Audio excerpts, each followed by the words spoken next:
Pues muy buenas tardes, amigos, amigas, compañeros, compañeras.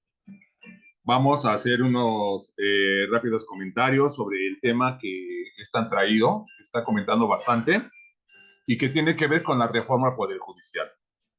Y pues sigo pensando que no había necesidad de que se provocara esta rebambaramba que se está mostrando, ya que la propuesta de la presidenta electa de realizar una encuesta que ya se realizó el pasado fin de semana, el antepasado, el darles una puerta donde intenta meterse la derecha fascista y sus seguidores, que no serán muchos, pero son muy ruidosos, escandalosos y mentirosos.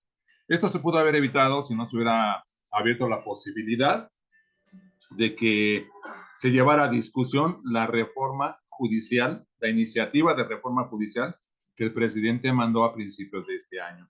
Pero bueno, como dicen, ya están las cosas hechas, ahora hay que atorarle. Pues amigos, como saben, aquellos que siguen las redes sociales, ya se han dado cuenta de cómo está reaccionando la derecha, ya no tan embosada como antes, los poderes fácticos, el poder judicial, los partidos políticos, todo en general que se puede resumir en la fachiza, o que les llaman los derechangos. El presidente le llama a los conservadores y sus seguidores, que todavía los hay entre la clase jodida económicamente hablando. Hay quien apoya a estos fachos aspirantes a fifí porque ni fifí son. Pero bueno, pues, ¿qué les cuento? La presidenta ya se comprometió en días anteriores. Ella fue clara al decir que la reforma judicial no iba a tener un sesgo autoritario. Esto lo dijo el 19 de junio de este mes. Sheinbaum dice: en la reforma judicial no habrá sesgo. Invitó a la iniciativa privada al diálogo y a participar en el debate de esta iniciativa. Fíjense, en el debate, ya ahí abrió la puerta para un debate. Y pues ustedes ya saben, voy a repetir mi frase: con la derecha no se juega. La derecha no tiene nobleza, no tiene decoro. La derecha es mezquina, la derecha es asesina, pero bueno, no van a llegar las cosas a tanto, ¿verdad? Dice, Sheinbaum descarta enmienda fiscal. Esto fue para tranquilizar a los empresarios. Empresarios le anuncian que invertirán 42,000 millones de pesos. Bueno, esto con Sheinbaum, que dice que no va a tener un sesgo autoritario la reforma electoral. También existe esa visión de que esto va a fortalecer la imagen de la presidenta al favorecer que se discuta, ¿no? Que se discuta la reforma electoral, aunque como recordarán en días pasados el presidente fue preciso, fue puntual y fue claro. No es negociable la elección de los ministros por voto popular. Pero bueno, entonces vamos a encontrar que ya la Suprema Corte, cuando supo esto, empezó a realizar una campaña a través de las redes sociales, donde está destacando, según la SCJN, está destacando lo valioso que ha hecho, el trabajo que ha realizado ahora a través de las redes sociales. Y dice, por ejemplo, utiliza la Suprema Corte de Justicia de la Nación recursos públicos en campañas contra la iniciativa del presidente, que ya refrendó a la presidenta electa. Frente al debate en puerta sobre la eventual reforma judicial a la Suprema Corte de Justicia de la Nación, ha difundido la SCJN en sus cuentas oficiales de redes sociales mensajes y gráficos que defienden su trabajo y la importancia de la división de poderes en México. Y ahí se basó en unos contenidos, recomendaciones que da la Corte Interamericana de los Derechos Humanos. Él está utilizando eso para justificarse. Dice, el máximo tribunal del país publicó una presentación con criterios de la Corte Interamericana de Derechos Humanos para defender la independencia judicial frente a otros poderes y también el proceso de selección de personas juzgadoras. Aquí, Claudio dice que no tiene sesgo autoritario la propuesta, pero quien sí le pone sesgo son la Suprema Corte, en su propaganda que está haciendo, y obviamente en la gente que apoya a este poder conservador. Entre los argumentos que expuso la Corte están que las personas juzgadoras deben ser nombradas por sus capacidades profesionales e idoneidad y contar con garantías de inamovilidad. El mecanismo para seleccionar debe evitar que se generen presiones por parte de los nominadores, así como dependencia funcional en otras ramas del poder y condiciones del ejercicio del cargo como limitantes para el ejercicio de sus funciones. Nada más noten el sesgo. Fíjense, argumenta la Suprema Corte que los juzgadores deben ser nombrados por sus capacidades profesionales e idoneidad y contar con garantías de inamovilidad. El sesgo que hace la Suprema Corte es que cuando se elijan por medio del voto, se van a elegir precisamente lo que dice la Suprema Corte. Se van a proponer los requisitos que les pone el Senado y el presidente cuando manda las propuestas para que sean ministros. Esos requisitos que sigue el Poder Ejecutivo y que ratifica el Poder Legislativo son los mismos que se le van a poner a los postulantes a ministros y que van a ser electos por medio del voto popular. Entonces, aquí mañosamente están tratando de dar a entender, y lo que muchas veces confunde a nuestra gente, porque cuando esto dice la Suprema Corte y sus esbirros, de que es que debe verse la idoneidad y debe de tener experiencia y debe ser personas que estén capacitadas, y están dando a entender que lo que el pueblo elija no va a tener estas condiciones. Y por eso repito lo que dije antes.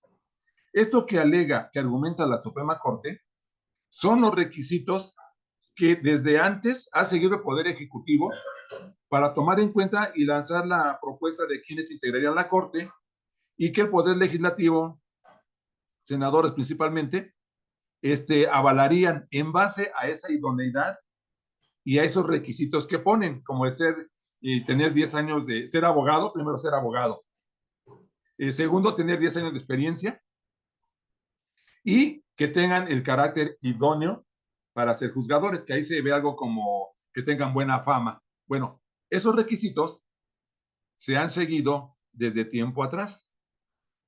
Y nadie ha dicho, de quienes promueven la reforma judicial, nadie ha dicho que no se van a seguir. Nadie ha dicho que se van a dejar de seguir esos requisitos. Así que no caigan en los engaños mañosos de la Suprema Corte. Son los mismos requisitos que se van a seguir. Continuamos, dice. Pero fíjense, y quieren contar con garantías de inamovilidad. Aquí, esto quiere decir que les garanticen que no los van a estar moviendo. La Suprema Corte quiere que se mantenga el modelo que hasta ahorita ellos practican, que es durar años. Tienen ahorita, me parece que una duración de 15 años en el cargo. Con menos ya se corrompen. Cuando se mantiene en el cargo durante tantos años, se crean relaciones de complicidad con los poderes fácticos, empresarios, banqueros, y ahí sí, con el crimen organizado. Piensen ustedes, ¿a cuántos delincuentes del crimen organizado ha soltado la Suprema Corte? Entonces, que no nos salga ahora con engaños, porque eso lo están diciendo, que se va a meter el narco y la delincuencia en esta reforma. Mentira. El narco y los grupos delincuenciales ya están metidos con Norma Lucía Piña Hernández, y no de ahorita, desde antes. Por eso, les vuelvo a mencionar, ¿a cuántos delincuentes, precisamente, valga la redundancia, de la delincuencia organizada han soltado estos jueces? Ya están adentro los grupos delincuenciales, porque como yo les dije, ¿a poco creen que es de agrapa que los jueces suelten, por ejemplo, al hermano del Marro, conocido delincuente de Guanajuato, consentido por el fiscal que según ya va de salida, Samarripa, de ahí de Guanajuato, sostenido por Sinué Hernández, el gobernador panista de Guanajuato? Hace una semana que la Suprema Corte todavía soltó al hermano del Marro. Esa es la delincuencia organizada que ya está en el Poder Judicial. Eso no va a pasar cuando los jueces sean electos por el voto popular, siguiendo las recomendaciones y los requisitos, más que recomendaciones, que implica el que una mujer u hombre sean puestos como aspirantes o como candidatos para integrar el grupo de jueces, ministros o magistrados. Se van a seguir.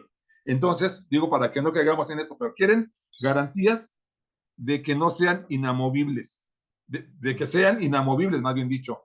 Sí, claro, quieren que permanezcan ahí los 15 años. Me parece que los van a dejar 12 años. Esto debiera bajarse a que cada juez debiera durar, yo creo que un máximo de 7 años. No, yo creo que ya más se vicia. Una relación así se vicia. Se enquistan poderes, se crean redes de complicidad y, y por consiguiente pasa lo que está pasando actualmente, porque eso está pasando. Los acuerdos que se tienen con los grupos delincuenciales. Ahora, los delincuentes de cuello blanco, senadores del PAN que recibieron millonadas de billetes que están fuera. O sea, muchos delincuentes de cuello blanco, que son los que dice el presidente, la mafia del poder, ¿a cuántos ha soltado la Suprema Corte de Justicia?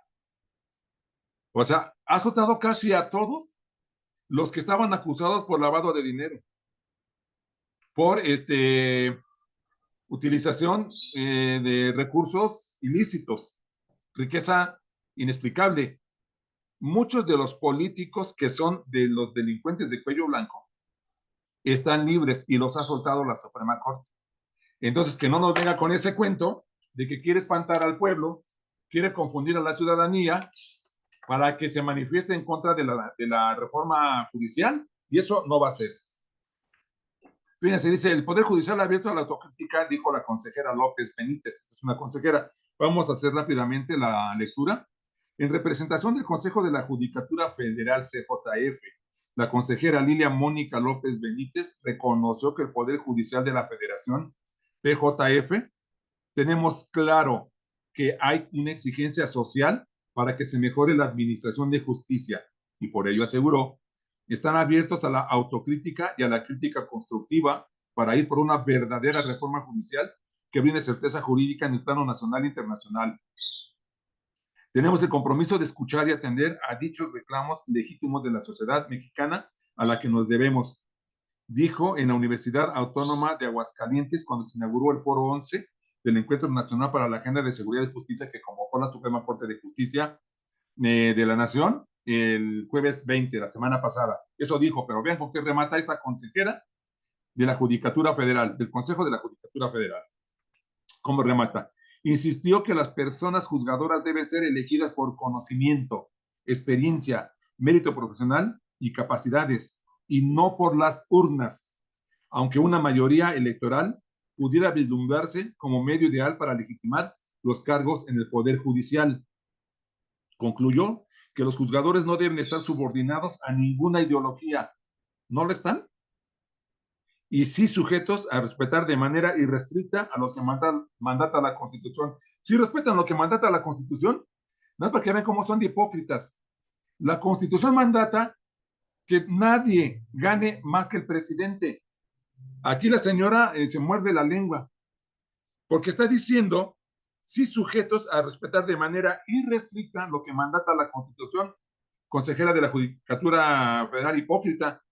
¿Por qué no le dice eso precisamente a los jueces? Que no tienen el respeto irrestricto a lo que mandata la Constitución en torno a los salarios de los funcionarios públicos. Y que, como se ha visto, ganan el cuádruple de lo que gana el presidente. Nuevamente les menciono esto para nada más para que vean lo hipócritas que son. Entonces, y se tiene que ver ese tipo de situaciones para que no se caiga en el engaño, porque eso es lo importante. Entonces, y vamos a repetir lo que dice, porque es importante que a nuestra gente le quede claro esto. Insistió que las personas juzgadoras deben ser elegidas por conocimiento, experiencia, mérito profesional y capacidades, y no por las urnas. Como si el hecho de que se fueran a elegir por las urnas ya dijeran, ah, bueno, ya que se postule cualquier hijo de vecina. No importa que no sea abogado, no importa que no tenga experiencia, no importa que no tenga la idoneidad, no importa esto. Eso no es la reforma judicial. Entonces, lo que la señora está diciendo aquí, miren, da vergüenza ajena, o sea, yo no sé cómo se faltan al respeto a sí mismos al venir a decir esto, como si la gente fuéramos tontos y no entendiéramos que eso se va a seguir. ¿Y qué es lo que no se ha seguido en la actual Suprema Corte? No de ahorita, de décadas para atrás. Esto que menciona esta consejera de la Judicatura no se ha seguido en estas décadas o en este periodo neoliberal. Lo que ella pide no se ha seguido. E irónicamente, lo que ella está diciendo es lo que se va a seguir con la reforma judicial. Por eso les repito que eso es lo que se va a observar en la reforma judicial. Se va a seguir cumpliendo con los mismos requisitos. Luego dice en el Poder Judicial, atención con esto, muy importante. Pero ahí no dice nada, ¿eh? Ahí no dice nada en la siguiente nota que le vamos a leer. En el Poder Judicial, papás, tíos y hasta la suegra de jueces y magistrados. No me dio tiempo de buscarles qué es el nepotismo, porque aunque muchos sabemos qué es el nepotismo, normalmente nuestro pueblo no lo entiende, no le queda claro, y es importante porque el Poder Judicial tiene esa falla. Y ahí no dice nada los hipócritas, ahí se callan la boca. Ni tampoco dicen los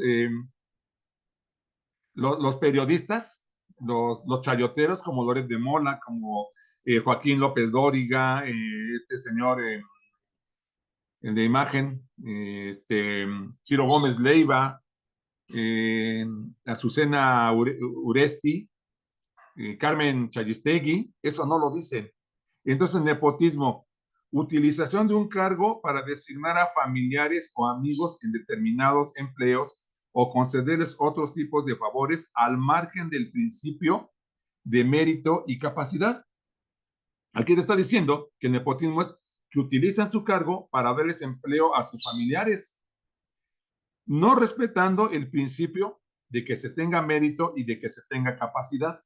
Y ese es el nepotismo, que metas a tus familiares aprovechando tu cargo y les des chamba. Entonces, en esta nota que salió el sábado pasado, en la jornada dice, en el Poder Judicial hay papás, hay tíos y hasta suegras de jueces y magistrados. Este es el nepotismo. Un estudio del Consejo de la Judicatura Federal arroja que puede haber hasta 65 miembros de una misma familia trabajando en el Poder Judicial. El tema surge en medio de la discusión de la iniciativa del Ejecutivo para una modificación constitucional. O sea, ¿tú te imaginas cómo un juez, un ministro, creo que no magistrado, pero cuando menos un juez, tiene hasta 65 familiares? Yo creo que ahí hasta, pues perderías la noción de cuál es el lazo. Sin embargo, se está comentando en la jornada un estudio, un análisis que hizo el propio Consejo de la Judicatura Federal. O sea, los mismos integrantes del Poder Judicial hicieron este estudio, donde hay una persona que tiene hasta 65 familiares dentro del Poder Judicial que les dio trabajo. Y repito, de esto no hablan los muy hipócritas. Se ponen a decir que debe cumplir la idoneidad, que debe ser abogado, que debe haber garantía de esto y del otro, pero no dicen que hay mucho nepotismo. Yo me acuerdo que, no estoy seguro, lo voy a mencionar, que hasta el nepotismo en el gobierno debe ser hasta un delito. No estoy seguro, quiero ser claro en esto. Y si no lo es, debería de tipificarse como delito y que se esté utilizando el nepotismo para que metas a tus familiares en la chamba que tú tienes. Y ni aún así los cínicos quisieron bajar de salario, ni aún así. Vamos a leer algo de la nota. Esta nota, por cierto, la sacó la ministra, que le han llamado la ministra del Pueblo, Lenia Batres, que como ustedes saben se integró como ministra en diciembre pasado cuando renuncia Arturo Saldívar Lelo de la REA para sumarse a cuestiones de apoyo a Claudia Sheinbaum. Entonces es propuesta Lenia Batres. Recordarán que no lo aprobó la oposición en la primera votación, se vino una segunda votación y tampoco lo aprobó. Y en base a la ley, cuando esto falla, ya es el Ejecutivo que dice, bueno, ya en 2 ocasiones no se pusieron de acuerdo, pues ya le toca por ley al Ejecutivo decidir. Entonces entra Lenia Batres como sustituta de Salvador del exministro Arturo ay caramba, acabo de mencionar su nombre y miren cómo se nos va la hebra. Pero bueno, voy a leer, dice, les decía que esto que voy a leer es de un informe del propio Consejo de la Judicatura Federal y que lo da a conocer Lenia Batres, Arturo Saldívar, que en lugar de Arturo Saldívar, ¿va? Dice, mérito o nepotismo. Un estudio realizado en 2022 por el Consejo de la Judicatura Federal arrojó que hasta 65 miembros de una misma familia trabajan en el Poder Judicial. El 23.8% de estos integrantes del Poder Judicial tienen más de 4 parientes. El 49%, casi la mitad de los integrantes del Poder Judicial, tienen cuando menos a 2 parientes. El primero que citó es el informe de las relaciones registradas en el Padrón Electrónico de Relaciones Familiares del Consejo de la Judicatura Federal de diciembre de 2022, en el cual también se lee que para esta fecha 89.7% de las redes familiares en el Consejo de la Judicatura Federal son de entre 2 y hasta 5 personas. Fíjense, de diciembre de 2022, en el cual en diciembre de 2022 se estableció que el 89% de los integrantes del Poder Judicial tienen hasta 5 personas familiares trabajando. Esto fue en 2022. Es posible afirmar que en los últimos 2 años, de 2020 a 2022, las redes parentales bajaron un 17.5%. ¿Qué pasa? Entonces, ahorita seguimos con la nota porque esto es bastante interesante. No sé, por ahí busca un grande. Ahí acá, mira, a ver si hay, si no, ya no sé.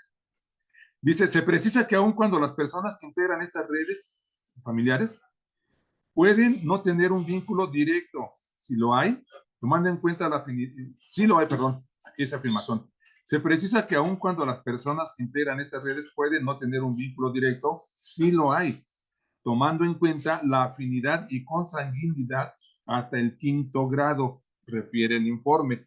Eso de los grados, sí, es algo así como, ya saben cómo es, es esposo, hermano, primer grado, son los primeros esposo, esposa, hermano, hijos, luego viene primos, tíos, abuelos, bisabuelos, ¿qué más? Nietos, bisnietos, y vayan ustedes a ver qué parentesco tengan los 65 integrantes, los 65 familiares de un integrante del Poder Judicial. Hasta 65 gentes de su familia metió, para que se den una idea de lo corruptotes y ladrones que son, porque eso es corrupción, definitivamente es corrupción. Y dice, se precisa que aun cuando las personas que integran estas redes pueden, ya lo leímos, dice, Lenia Batres, que es la ministra que les comentó, también señaló que en un estudio elaborado en 2018 por Felipe Borrego Estrada, que entonces era consejero del Consejo de la Judicatura Federal, indicó que el 48.6% de los juzgadores habían contratado a algún familiar, esto en 2018. Y esto, casi la mitad había de los integrantes del Consejo de la Judicatura Federal habían metido a un familiar. En un diagrama difundido en su cuenta de X, la ministra, Lenia Batres, destacó que dicho documento consigna 455 jueces y magistrados contrataron a esposas, hijos, papás, sobrinos, tíos, cuñados y hasta la suegra, mientras 7,148 servidores públicos de 31 circuitos compartían espacio laboral con algún familiar. En los últimos días, la Suprema Corte ha hecho diversas publicaciones en redes sociales para defender la división de poderes, la autonomía del Poder Judicial y los procesos para elegir a los juzgadores del país, cumpliendo requisitos como capacidades profesionales e idoneidad y contar con garantías de inamovilidad. O sea, insisten en eso. O sea, porque se les va el negocio, se les va el business. Lo que quieren ellos es que sigan durando más de 10 años, porque ahí vienen los jugosos negocios. Y de ahí les insisto, porque de esto no se habla en los medios, no sé por qué no lo quieren decir, que es la pregunta que yo les hago. ¿A poco creen que sueltan a los delincuentes de agrapa? Pues claro que no. Entonces, en la medida que estos jueces, principalmente los jueces, bueno, también los ministros y los magistrados, ahí tenemos el caso del ministro Luis María Aguilar, ministro de la Suprema Corte de Justicia de la Nación, que escondió durante 10 meses el expediente de Ricardo Salinas Pliego que le obliga al tribunal administrativo a que tiene que pagar los impuestos que debe.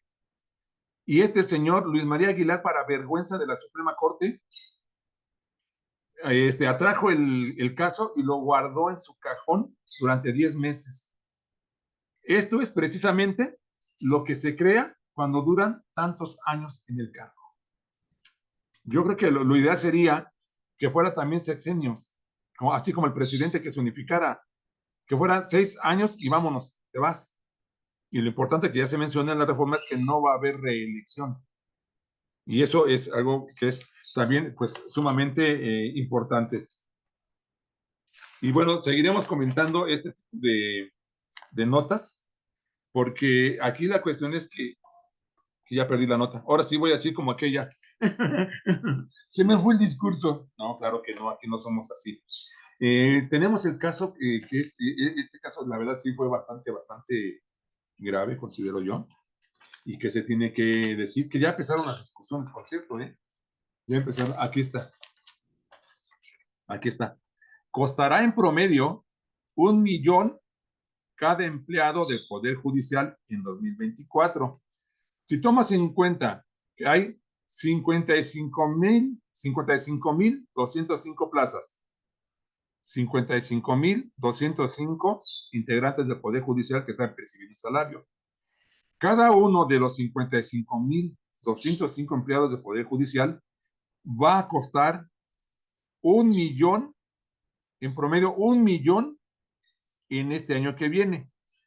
O sea, échale 455,205 millones que va a costar los salarios de estos jueces corruptos, ministros y magistrados.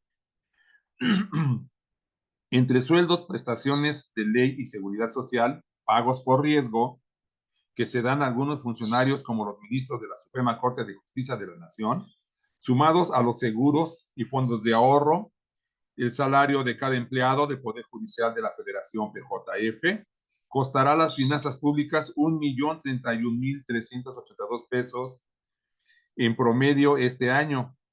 Cada remuneración neta de las 55,205 plazas reportadas por el Poder Judicial Federal en el presupuesto de egresos de la Federación PEF, el PEF 2024 tendrá ese costo y ya descontados los impuestos solo en el nivel federal. Fíjense, solo en el nivel federal.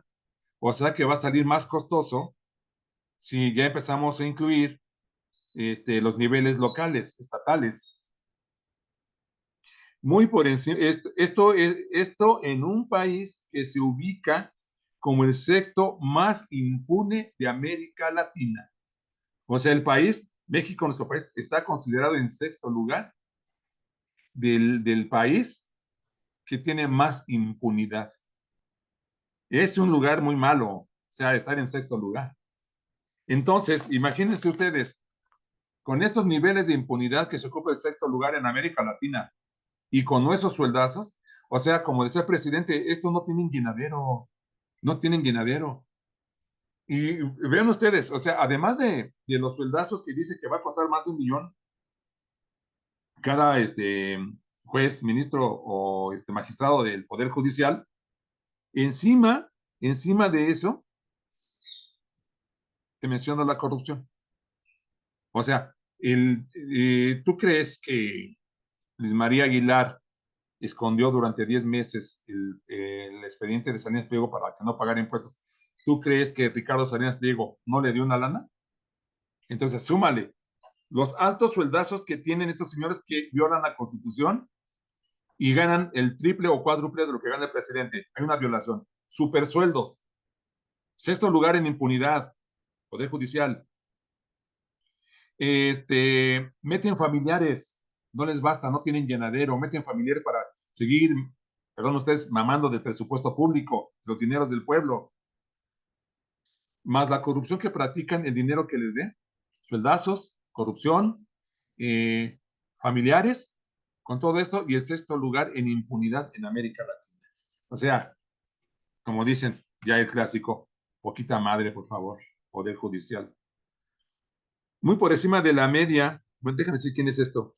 Este estudio lo hizo el reporte de Eurasia Group. Es una entidad ajena al país. Dice, Muy por encima de la media, los ministros de la SCJN cuentan con remuneraciones anuales que alcanzan 3.793.644 pesos libres de impuestos. O sea, ya los ministros tienen otras remuneraciones más allá del común de magistrados y de jueces. Los ministros tienen 3 millones, no 1 millón en promedio, como dice la nota. Fíjense, 3.793.644 pesos libres de impuestos. Y aún más altas son las de los miembros del Consejo de la Judicatura Federal. Hijos de su mal dormir. Y de los magistrados de la Sala Superior del Tribunal Electoral del Poder Judicial de la Federación, con 3.821.230 y 3.836.335 pesos respectivamente, de acuerdo a los datos del PEF, del presupuesto de egresos de la Federación.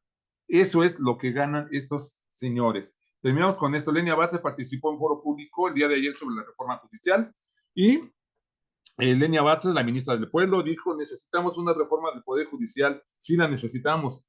Urgió la ministra Lenia Batres Guadarrama frente a decenas de personas en el Parque Sur 16 en Iztacalco durante el primer foro informativo, que fue ayer ya el primer foro informativo en plazas públicas sobre la iniciativa en la materia, acto organizado por el Instituto Nacional de Formación Política de Morena. Vaya, hasta que ponen a chambear a esta área de Morena. De pie y con micrófono en mano, la ministra resaltó la necesidad de democratizar al Poder Judicial con personas juzgadoras que no pierdan la sensibilidad contra la injusticia, pues criticó que la mayoría de las resoluciones que a diario emiten los actuales ministros, magistrados y jueces favorecen más a quienes tienen poder e influencias y no al pueblo. ¿De verdad tiene sentido de justicia alguien que resuelve que realmente, que diariamente se dé este tipo de sentencias? Necesitamos una reforma al Poder Judicial, sí la necesitamos. Entonces necesitamos mejorar todo el sistema, porque esto no solo sucede en la Suprema Corte, sucede en los tribunales colegiados y sucede en los juzgados de distrito, sucede en el Poder Judicial, dijo. Yo nada más te comento que la ministra Lenia Batres, en tanto integrante del Poder Judicial de la Suprema Corte de Justicia, tiene este conocimiento, no está hablando al vacío. Y vean, o escuchen, de ejemplo, puso casos que la Corte ha desechado en el tiempo que ella lleva como ministra, diciembre de 2023, como el de trabajadores del ISSSTE y de la extinta Ruta 100 que peleaban pensiones, que peleaban pensiones. O sea, esto los desechó. Contrariamente, habló la decisión de los ministros de no revisar un caso que favorecía a una empresa constructora que solicita al gobierno de Puebla una indemnización millonaria por la cancelación de la concesión para construir el libramiento poniente. Vamos a clarificar esto. Dice Lenia Batres que es urgente la reforma del Poder Judicial porque se emiten a diario sentencias que benefician a agentes con poder económico y que tienen influencias, pero no benefician al pueblo las sentencias. Y pone el ejemplo. Dice, trabajadores del ISSSTE y extrabajadores de la extinta Ruta 100 le pidieron a la Suprema Corte fallar a su favor en las pensiones para estos trabajadores y la Corte los desechó. Sin embargo, más bien dicho, sin embargo, no quiso revisar una inconformidad del Estado de Puebla donde hay una decisión o una petición de una empresa particular que le solicita al gobierno poblano que le dé una cantidad millonaria por cancelarle la realización de un libramiento en una autopista. O sea, este es el ejemplo más claro ni el agua. Cuando trabajadores que son parte del pueblo, trabajadores del ISSSTE, ex trabajadores de la Ruta 100, les dice, oye, falla a nuestro favor en esta petición que hemos hecho de que se nos den nuestras pensiones como trabajadores o trabajadores, la Corte dice no, los desecha. Eso va en contra del pueblo.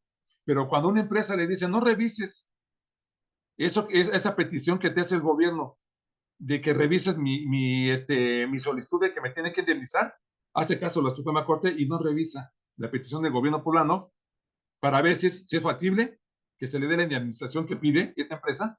por cancelarle el contrato de la realización de un libramiento en una autopista. Y vayan ustedes a saber por qué le está cancelando el gobierno de Puebla. Ya saben ustedes cómo se maneja la corrupción. Pues amigos, y nada más remarcar esto, porque así dice aquí, serán los mismos requisitos que ahora para ser candidato a los cargos. También Línea Batres, qué bueno que enfatiza eso, porque como leímos en las notas iniciales, mañosamente, quienes no quieren que se acabe la corrupción, que se acabe los acuerdos en lo oscurito, que se acabe los privilegios de los integrantes del Poder Judicial, están dando a entender que como se van a elegir por urna los nuevos jueces, magistrados y ministros, porque ni siquiera lo dicen claramente, dan a entender que no van a seguir las reglas. Y aquí, como yo ya lo hice en las notas iniciales, Lenia Batres dice, serán los mismos requisitos que ahora para ser candidatos a los cargos. Dice, se proponen exactamente los mismos requisitos, y aquí vienen, ser licenciado en Derecho, tener 10 años de experiencia en el ejercicio de la profesión, no haber sido secretario de Estado, gobernador, legislador en los últimos 2 años, tener buena fama pública. Esos son los requisitos que se han seguido en estos 36 años de neoliberalismo, por no irnos más atrás, y son los mismos que van a imperar con la reforma judicial, aunque los jueces, ministros y magistrados se elijan por voto popular. Más claro, el hecho de que ahora sea el pueblo quien elija jueces, magistrados y ministros se va a pegar a lo que se acaba de decir, a estos requisitos. Así que no te vayas con la finta de que te están dando a entender que no se van a respetar esos requisitos y que ya se va a poder postular cualquiera. Eso no va a pasar. Va a mejorar mucho. Y no olvides cómo estos desdichados integrantes del PJF tienen familiares, hasta 65 familiares, más del 50% tienen familiares, ganan más que el presidente, entran en componendas y tienen una serie de privilegios. Pero bueno, amigos, los dejo con esto. Que tengan ustedes muy buena tarde. Estaremos en contacto.